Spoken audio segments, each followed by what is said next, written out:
Hello बच्चों, आपको याद हो तो हमारा अध्याय 4 चल रहा है, मतलब यूनिट 3 का पहला भाग चल रहा है। और इसमें हमने आपको याद हो तो पिछले वीडियोस में बायो-सेवर्ट का नियम समझा था और बायो-सेवर्ट के नियम के द्वारा किसी धारावाही चालक के किसी अल्पांश के कारण किसी बिंदु पर चुंबकीय क्षेत्र की तीव्रता का सूत्र पड़ा था। बच्चों वो सूत्र यह था dB बराबर μ0/4π, फिर था I dl और साथ में था sin थीटा और इसके बटे में था r स्क्वायर। बच्चों आपसे पूछा जा सकता है कि बायो-सेवर्ट के नियम का सदिश रूप लिखिए। तो हम देखें ये जो सूत्र है इसे सदिश रूप में कैसे बदला जाता है। बच्चों इसे परिवर्तित करें उससे पहले एक विशेष बात आप समझेंगे। शायद आपको याद हो कभी 11th में हमने पढ़ा है कि दो सदिशों का गुणा दो तरीके से होता है। एक तो होता है बच्चों ये, इसकी परिभाषा होती है ए बी कॉस थीटा। बच्चों इसे हम डॉट गुणनफल, क्योंकि बीच में डॉट लगाया है, या फिर इसे अदिश गुणनफल भी कहते हैं। क्यों कहते हैं आपको पता होगा, क्योंकि जब दो सदिशों का डॉट गुणा किया जाता है तो आने वाला गुणनफल एक अदिश होता है, इसलिए इस गुणनफल को हम क्या बोलते हैं, अदिश गुणनफल। ठीक है बच्चों, दूसरा जो गुणा होता है उसमें आपको याद होगा कि उसमें क्रॉस लगाया जाता है और इसकी परिभाषा होती है ए बी साइन थीटा। बच्चों ये क्रॉस गुणनफल जो है इसे सदिश गुणनफल भी कहा जाता है। क्यों? क्योंकि इसमें आने वाला गुणनफल एक सदिश होता है और जब सदिश है तो उसके ऊपर तीर का निशान लगता है। ठीक है बच्चों, आप ध्यान से देखेंगे दोनों में फर्क केवल क्या है, तो ए बी इसमें भी आता है, ए बी इसमें भी आता है, बट इसमें कॉस थीटा आता है और इसमें साइन थीटा। इसका अर्थ क्या निकला कि जिसमें साइन थीटा आता है वहां क्रॉस गुणा, ठीक है, और जिसमें कॉस थीटा आता है वहां डॉट लगता है। याद रहे कितनी बात? अब ध्यान से देखिएगा कि मैं सूत्र को सदिश रूप में परिवर्तित करने जा रहा हूं। देखिए क्या होता है।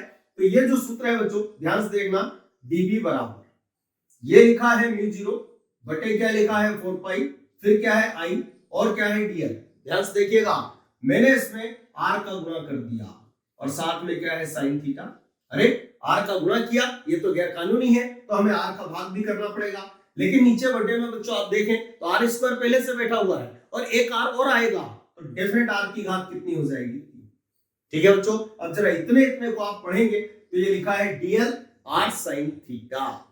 अभी थोड़ी देर पहले मैंने आपको समझाया कि यदि लिखा हो ए बी साइन थीटा तो उसको हम ए सदिश क्रॉस बी सदिश लिख सकते हैं। तो क्लियर है बच्चों कि ये dl r sin थीटा जो है इसे हम dl सदिश क्रॉस r सदिश लिख सकते हैं।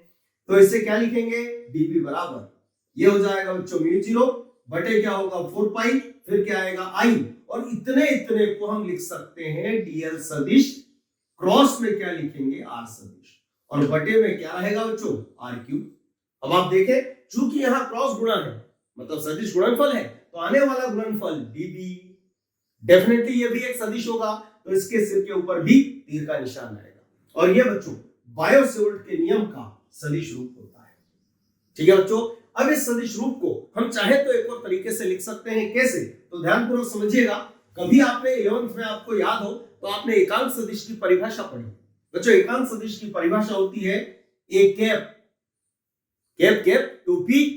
आपको याद होगा कि एकांक सदिश को कैप लगाकर व्यक्त किया जाता है। ए कैप बराबर होता है बच्चों ए सदिश और बटे होता है ए। तो जहां कहीं पर भी हमें ये दिखाई दे उसे हम ए कैप लिख सकते हैं। तो अब ध्यानपूर्वक देखिएगा इसका एक और रूप क्या होता है। तो ये लिखा है dB सदिश।